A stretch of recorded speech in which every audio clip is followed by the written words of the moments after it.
इधर रिसेंट एक tax law amendment bill pass होने जा रहा है, 2024 के अंदर प्रपोज हुआ था और वो एंड मराहिल के ऊपर है, जिसके अंदर नॉन फाइलर्स को बहुत ज़्यादा बाउंड किया जा रहा है, उनको रिस्ट्रिक्शंस बहुत ज़्यादा लगाई जा रही हैं।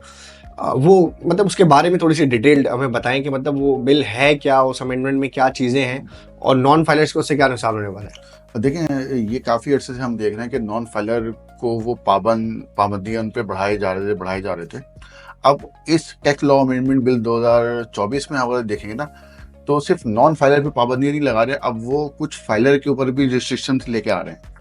अब वो इस तरह से लेके आ रहे हैं कि पहले ये होता था कि नॉन फाइलर होता था कोई भी, तो प्रॉपर्टी परचेज करने पे उसकी विथहोल्डिंग आप बढ़ा देते थे, वो गाड़ी परचेज करने जाए तो उस पर विथहोल्डिंग बढ़ा देते थे, और डिफरेंट एक्सोर्ट जो उसकी विथहोल्डिंग होती थी वो नॉन फाइलर्स की वो बढ़ा देते थे ताकि वो नॉन फाइलर में कन्वर्ट हो सके। अब वो तो अनफॉर्चुनेट है कि वो उस तरह से नहीं हो सका जिस तरह से गवर्नमेंट चाह रही थी कि वो नॉन फाइलर अपनी जगह पे नॉन फाइलर ज्यादा टैक्स दे कि भी वो नॉन फाइलर ही रह देते। अब इस टैक्स लॉ अमेंडमेंट का मकसद ये है कि अब वो इन पे बिल्कुल पाबंदी लगाने जा रहे हैं, मतलब अब वो परचेज ही नहीं कर सकते अगर वो फाइलर नहीं है। अच्छा, नॉन फाइलर पहले तो क्या था, पहले तो ये था कि आप टैक्स रेट अगर प्रॉपर्टी पे टैक्स रेट बढ़ा देंगे, 15 की जगह 25 देंगे, आप 30 देंगे, कर देंगे, डबल कर देंगे, लेकिन ले सकते हैं, कर देंगे, लेकिन आप प्रॉपर्टी परचेज कर लेंगे। तो उसमें भी इन्होंने देखा कि कोई फायदा नहीं हुआ, लोग ज्यादा टैक्स देना पसंद कर रहे हैं, प्रेफर कर रहे हैं, और लेकिन टैक्स रिटर्न फाइल करना प्रेफर नहीं कर रहे। तो अब तो इन्होंने नॉन फाइलर पे तो पाबंदी ही लगा दी कि जैसे वो गाड़ी परचेज नहीं कर सकता, कुछ सर्टेन लिमिट के साथ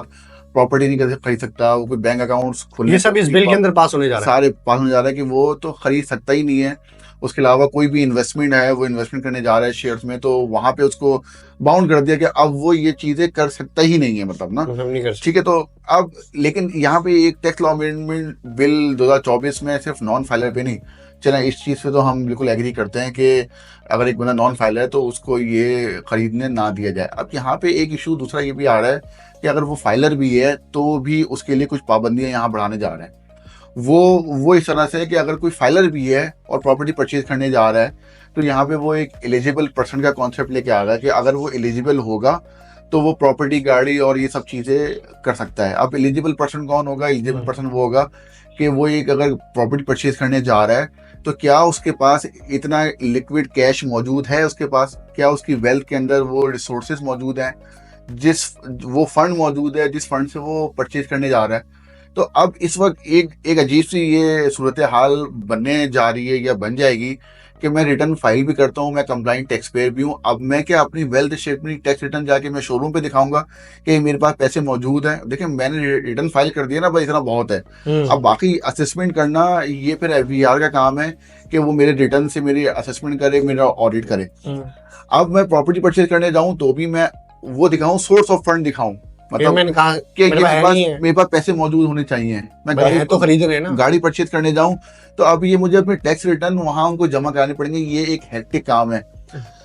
दूसरी बात ये है कि अब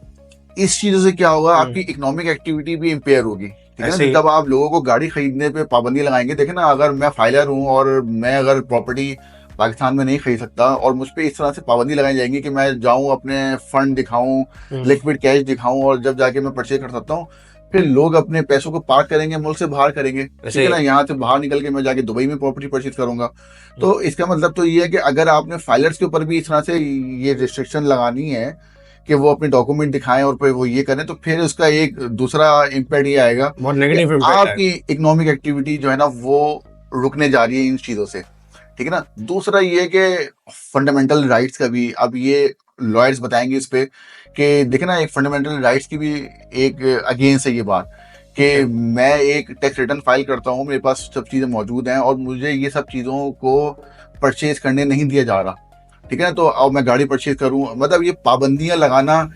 ये फंडामेंटल राइट्स भी है और इसके अलावा इकोनॉमिक एक्टिविटी को भी आपकी रुकेगा। तो अब ये देखा जाएगा, गवर्नमेंट को ये देखना पड़ेगा कि कौन बंदा टैक्स रिटर्न जो फाइल कर रहा है कौन कंप्लाइंट टैक्स पेयर है,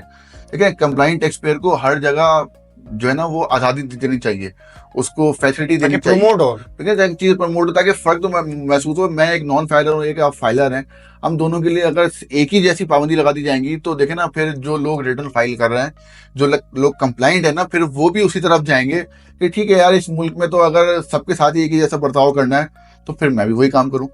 तो ये टैक्स लॉ अमेंडमेंट इस तरह की चीजें, ये बिल अभी गया है, अब देखेंगे अप्रूव किस सूरत में होता है, काफी लेट हो गया है, अप्रूवल में मौजूद है, ये डिस्कशन में मौजूद है, यकीनन ये आएगा तो शायद किसी और शेप में आना चाहिए, क्योंकि इस तरह से अगर ये